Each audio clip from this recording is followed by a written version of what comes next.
오늘은 마가복음 6장 35절부터 44절까지의 말씀을 통하여 내 모습 이대로, 내 모습 이대로라는 제목으로 하나님의 말씀 함께 나누도록 하겠습니다. 오늘따라 집에 있는 아들의 기분이 좋아 보입니다. 엄마와 이런저런 이야기를 나눈 후 깨끗하게 옷도 갖춰 입는 것을 보니 아마도 어딘가 좋은 곳에 가기 때문인 것 같습니다.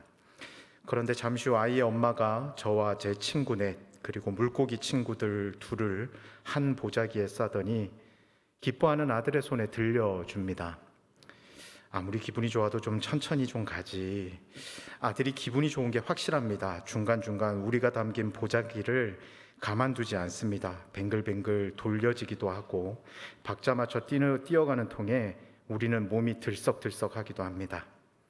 드디어 흔드는 걸 멈췄습니다. 아마도 목적지에 도착한 것 같습니다. 주변에 사람들이 많은 것 같습니다. 많은 사람들의 이야기 소리가 사방에서 들려오기 때문입니다.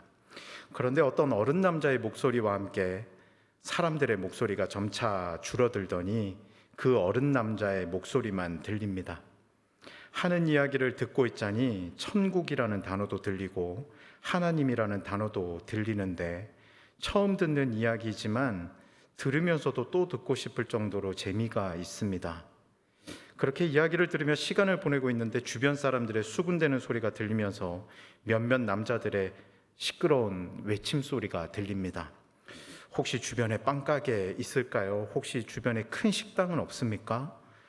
그런데 우리를 가지고 온 주인집 아들이 외치고 다니던 사람들 중 한 남자와 이야기를 나누는 것입니다. 저한테 물고기 2마리와 보리떡 5개가 있어요. 주인집 아들은 우리가 담긴 보자기를 들고 다시 어딘가로 뛰기 시작합니다. 그리고 잠시 후 뜀박질이 그치자 처음 보는 남자가 우리가 담긴 보자기를 열더니 저와 제 친구들을 하늘로 들어올리고 사람들 앞에서 무언가 이야기하기 시작합니다. 잠잠히 목소리를 들어보니 아까 그 천국이며 하나님이라는 것을 이야기했던 사람 같습니다. 그리고든 하던 이야기를 마치자 저와 친구들을 조금씩 떼어서 사람들에게 나누어 주기 시작하는데 저는 놀랄 수밖에 없었습니다. 그 남자가 분명 저의 일부분을 뜯어 사람들에게 주었는데도 내가 그대로인 것 같은 것입니다. 계속해서 떼어지는 나도 놀라운데 나와 내 친구들을 지켜보던 많은 사람들은 더 놀라워하는 것 같습니다. 그리고 그 놀라운 모습은 이내 웃음으로 바뀌어가는 것도 보았습니다. 그날 저는 그리고 저와 많은 친구들은 많은 사람들을 배불리하고도 남았습니다. 오병이어 본문의 말씀을 묵상하면서 한번 상상해 봤습니다. 오병이어라면 과연 이 상황을 어떻게 경험하고 그것을 이야기를 풀어낼 수 있을까? 제가 교회학교 담당이라서 이런 걸 한 게 아닙니다. 한번 상상해 봤어요. 그런데 쓰다 보니까 한 가지 명확한 것은 있었습니다. 물고기 2마리와 보리떡 5개로 5,000명을 먹인 이 오병이어 기적의 주인공은 떡과 물고기는 아니었다라는 것입니다. 여러분, 제가 서두에서 나누었던 이 이야기를 다시 한번 곱씹어 보시죠. 물고기 2마리와 보리떡 5개가 한 것은 사실 아무것도 없습니다. 쌓여졌고 들려졌고 나아갔고 그것을 뜯어졌고 사람들을 먹였다라는 것이 전부인 것입니다. 주인공이 아니다라는 것입니다. 또 다른 주인공이 분명 존재하는 것 같습니다. 성도님들과 함께 본문 가운데 38절을 한 번 더 보기 원하는데요. 38절 우리 한 목소리로 함께 읽겠습니다. 이르시되 너희에게 떡 몇 개나 있는지 가서 보라 하시니 알아보고 이르되 떡 5개와 물고기 2마리가 있더이다 하거늘. 저는 오늘 본문 가운데서도 이 38절의 말씀을 묵상하면서 무슨 생각을 했냐면 내 모습 이대로 나아가는 것이 기적, 곧 은혜의 시작이구나라는 묵상을 하게 되었습니다. 본문 속 물고기 2마리와 보리떡 5개의 가치는 그렇게 크지 않았을 것 같습니다. 왜냐하면 아이의 손에 들려진 도시락이었다라고 성경은 기록하고 있기 때문입니다. 지금으로 따지자면 아마도 김밥 한 2-3줄 정도의 가치가 아니었을까 생각해 볼 수 있습니다. 하지만 이처럼 작은 도시락이 수천 명을 먹이고도 남는 기적을 나타낼 수 있었던 데에는 자이든 타이든 주님 앞에 그 모습 그대로 나아감이 바로 그 기적의 시작이었음을 우리는 무시할 수 없습니다. 사무엘상 17장 55절에 보면 사울은 다윗이 블레셋 사람을 향하여 나아감을 보고 군사령관 아브넬에게 묻되 아브넬아 이 소년이 누구의 아들이냐? 아브넬이 이르되 왕이여 왕의 사심으로 맹세하옵나니 내가 알지 못하나이다 하매. 다윗이 블레셋 골리앗과의 싸움을 위해 나아갈 때 사람들은 이 다윗이라는 아이가 누구인지도 몰랐습니다. 이름도 모르고요. 이 아이가 어떤 누구와 관계가 있는 사람인지, 왜 이 아이가 골리앗을 향해 나아가고 있는지 몰랐습니다. 사실 그가 따지고 보면 나설 수 있는 자리도 아닙니다. 어디서 설친다는 말입니까? 나설 수도 없어요. 하지만 이스라엘이 블레셋을 이길 수 있었던 것은 다윗이 골리앗과의 싸움을 위해 평소 곰 잡고 사자 잡던 물매 들고 나아감이 바로 그 시작이었음을 우리는 기억할 필요가 있습니다. 하나님의 일을 감당하고 하나님의 일을 함에 있어 내 모습 그대로 나아가는 것을 별거 아닌 것이라고 우리는 가볍게 생각하지만, 돌이켜 생각해 보면 우리는 이 별것 아니다라고 치부하는 것을 잘 하지 못합니다. 내 모습 이대로 나아가는 것 쉬워 보인다라는 것입니다. 어렵지 않아요. 그런데 스스로에게 반문해 보면 그랬던 적이 많이 있느냐? 별로 없다라는 것에 우리는 놀랄 수밖에 없습니다. 우선 내 모습 이대로가 아닌 내 모습 업그레이드 되면 나아가겠다라는 것에 굉장히 익숙합니다. 학교 합격해서 대학 가면 예수 잘 믿겠다라는 청년들 많이 만나봤습니다. 취직해서 번듯한 직장에 취업하게 되면 그때 내 업그레이드 되었으니 가서 헌금도 많이 하고 봉사도 열심히 하고 신앙생활 잘하겠다라고 이야기하는 것 많이 들어보았습니다. 결혼하면 나뿐만 아니라 가족들 데리고 나아가겠다라는 이야기 하는 분들도 만나본 적이 있습니다. 무엇입니까? 내 모습 이대로 주님 앞에 나아가는 것이 아닌 내 모습 업그레이드 되면 나아가겠다라는 것 아닙니까? 그리고 두 번째로, 내가 너무 세상에 물들어서 죄인이라며 라는 생각 때문에 잘 못하는 경우도 있습니다. 여러분 그렇지 않습니까? 예수 믿자, 교회 다니자, 나와 함께 신앙생활하자. 내가 너무도 더럽고 추악해서, 내가 죄인이라서. 죄인을 부르시고 이끄시는 분이 주님이시고 기독교의 역할인데 내가 죄인이기 때문에 못하겠다라는 이야기 많이 들어보셨을 것입니다. 그런데 생각해보면 예수님께서 이 땅에 오셨을 때 만나셨던 대부분의 사람들은 하나님을 모르는 사람들이었습니다. 천국에 대해서 들어보지도 못했던 사람들이었고 예수가 누구인지도 잘 모르는 사람들이었어요. 뿐만 아니라 앞에서 언급했던 부족한 자 혹은 세상적으로 풍요롭고 인정받을지라도 결과적으로는 죄 많은 사람들이었습니다. 그런데 그들에게 기적이 나타난 시점이 언제입니까? 성경 속에서 병든 자가 고침을 받고 귀신 들린 자가 노임을 받고 그들이 승리를 경험했던 그 시점은 언제입니까? 그럼에도 불구하고, 죄인임에도 불구하고, 추악함에도 불구하고, 귀신 들렸음에도 불구하고 주님께로 어찌되었든 나아갈 때 기적이 시작되었음을 우리는 보게 되더라라는 것입니다. 사랑하는 성도 여러분, 내 모습이 어린아이의 도시락과 같이 보잘것없다고 판단될지라도 내 모습 이대로 나아가는 것부터 하나님의 일하신 그 기적은 시작됨을 기억하며 나아갈 수 있는 저와 여러분 되시기를 주님의 이름으로 축원합니다. 이어서 두 번째로 본문 41절을 한 번 더 보기 원하는데요. 본문 41절 한 목소리로 함께 읽습니다. 예수께서 떡 5개와 물고기 2마리를 가지사 하늘을 우러러 축사하시고 떡을 떼어 제자들에게 주어 사람들에게 나누어 주게 하시고 또 물고기 2마리도 모든 사람에게 나누시매. 저는 본문 가운데서도 이 41절의 말씀을 묵상하면서 무슨 생각을 했냐면, 내 모습 이대로 나아가도 주님은 나를 사랑하시는구나 라는 묵상을 하게 되었습니다. 내 모습 이대로 나아가도 주님은 나를 사랑한다. 나를 사랑하시는 주님을 인정하고 내 모습 이대로 나아가는 것에 두려움을 느낄 필요가 없다라는 묵상을 하게 되었어요. 예수님께서 제자 안드레가 데리고 온 소년을 보셨습니다. 그리고 그 소년의 손에 들린 물고기 2마리와 보리떡 5개가 담긴 보자기 도시락을 보신 후에 예수님의 다음 행동은 우리에게 시사하는 바가 굉장히 큽니다. 본문에 보니 그것을 가지사 하늘을 우러러 축사하셨다라고 기록합니다. 보자기를 풀었어요. 물고기 2마리와 보리떡 5개. 예수님이 이 도시락의 가치를 몰랐을 리 만무합니다. 흔하디 흔한 도시락이구나, 아이가 먹을 만한 정도의 양이구나, 예수님도 분명히 아셨을 거예요. 그런데 그것을 하늘을 우러러 축복하며 기도하시는데, 여러분 그런 생각해 보셨나요? 예수님께서 이걸 들으면서 기뻐하고 행복해하는 모습 자체가 사람들에게 우스워 보일 수 있는 상황이다라는 생각해 보신 적 있으신가요? 아이의 도시락을 들고 기뻐하시는 거예요. 감사하시는 거예요. 축복하며 기도하시는 거예요. 기도의 내용이 무엇이었을까요? 하나님 감사합니다. 오늘 우리에게 이것을 주셔서 감사합니다. 이런 기도 아니었을까요? 얼마나 우습습니까? 보잘것없는 것을 들고 기뻐하셔요. 왜 그러셨을까요? 상관없는 겁니다. 보잘것없어도 괜찮은 겁니다. 그것마저도 충분히 좋으신 것입니다.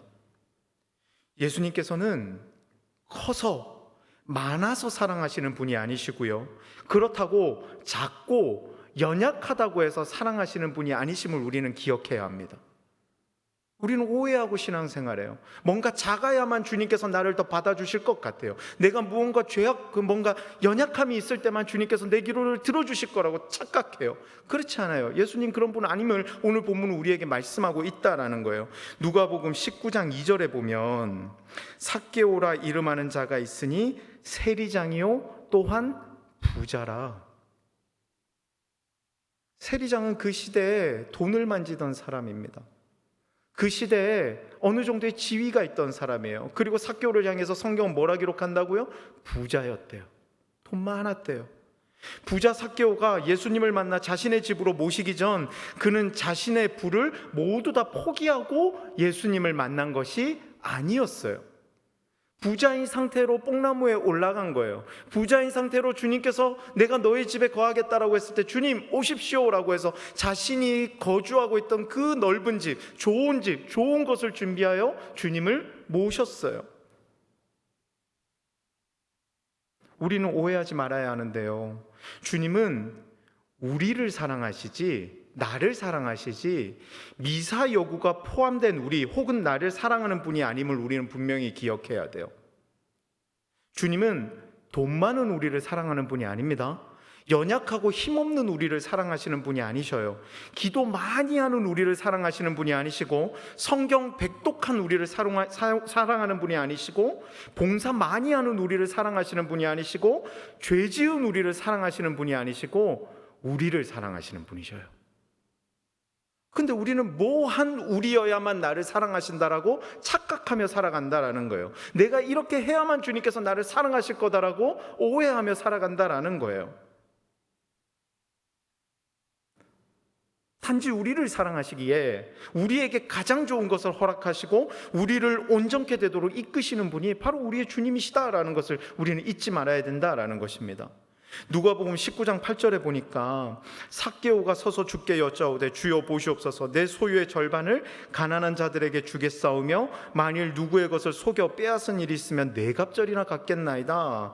풍요로움을 내려놓고 온전함을 실천하게 하여 이전에 미움받던 일을 사랑받는 삶으로 살도록 바꾸신 것 아닙니까? 이 사람이 예수님을 만나기 전에 다 버렸기 때문에 사람들에게 인기가 있어지고 사람들의 미움을 더 이상 받지 않는 사람들이 된 겁니까? 그렇지 않다라는 거예요. 부자인 상태로 주님 만났어요. 근데 부자라서 만나주신 것도 아니에요. 삭개오기 때문에 만나주신 거예요. 그랬더니 그가 주님의 은혜를 힘입어 변화되어진 삶을 살아 그가 이전보다 더 은혜로운 삶을 살아가게 되었음을 성경은 기록하고 있는 겁니다. 이는 오병이어도 마찬가지예요. 보잘것없지만 그 자체를 사랑하시어 사람들의 입에 기적의 도구로 오르내리게 만드신 것이 바로 주님이시더라라는 겁니다. 마가복음 16장 15절은 이를 더 분명히 증거하는데요, 또 이르시되 너희는 온 천하에 다니며 만민에게 복음을 전하라.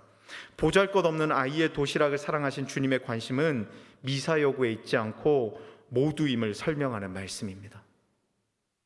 돈 많은 그 사람들한테만 가서 복음을 전하라, 연약하고 힘들어하는 그 사람들에게만 가서 복음을 전하라, 그게 아니다라는 거예요. 모두에게 복음을 전하라 말씀하시는 것 아닙니까?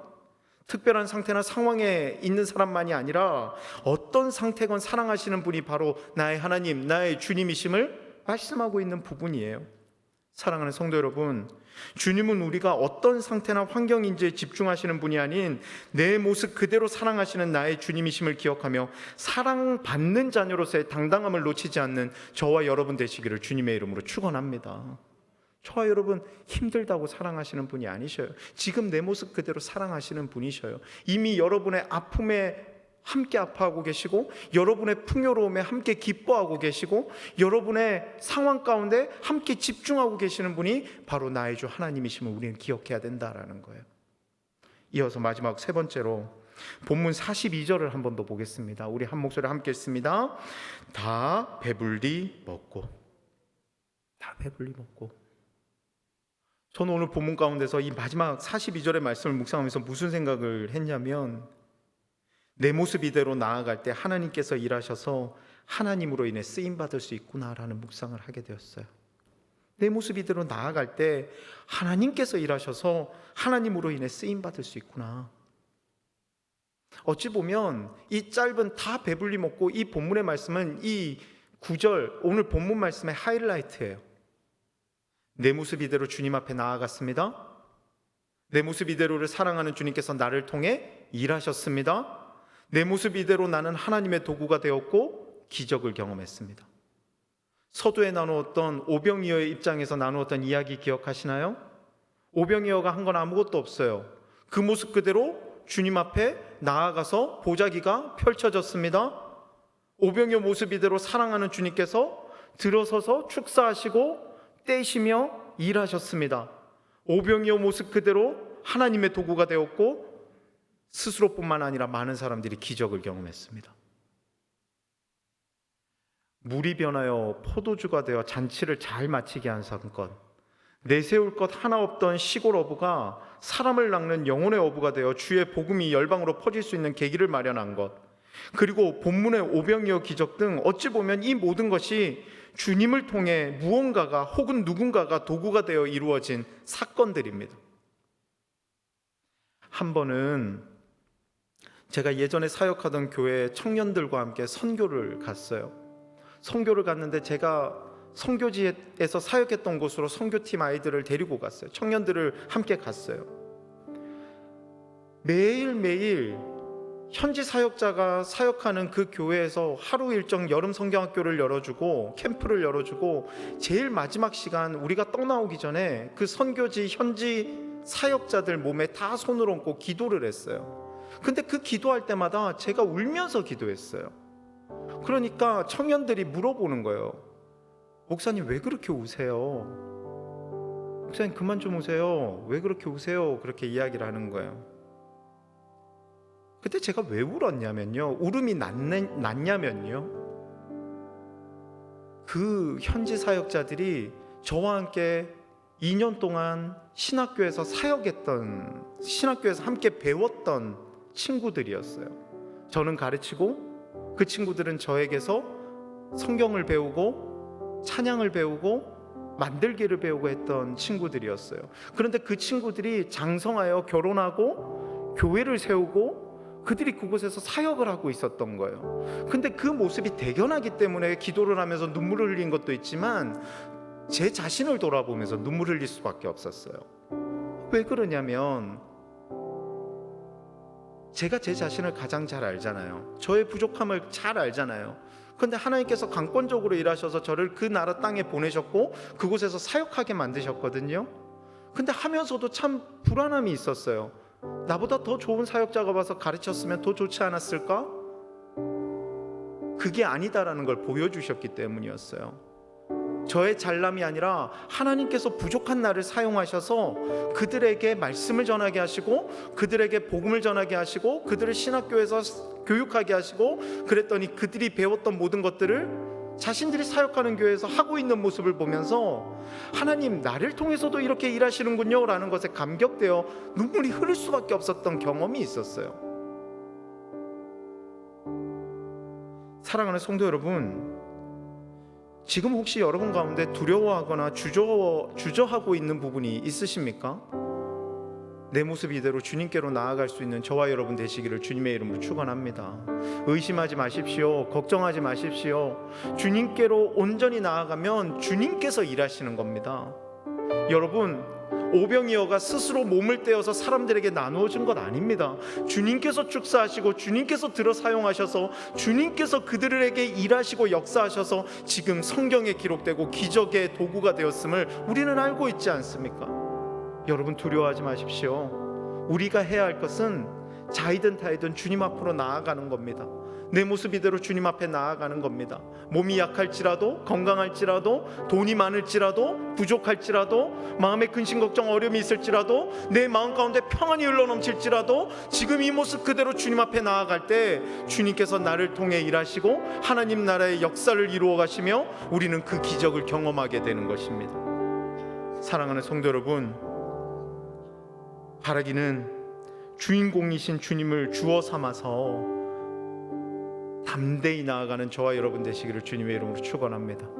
그리하여 주인공이신 하나님이 내 삶을 어떻게 변화시켜 가시고 내 삶 가운데 어떻게 일하시는지를 경험하여 감사와 간증이 흘러넘치는 저와 여러분의 축복된 귀한 삶이 되시기를 주님의 이름으로 축원합니다.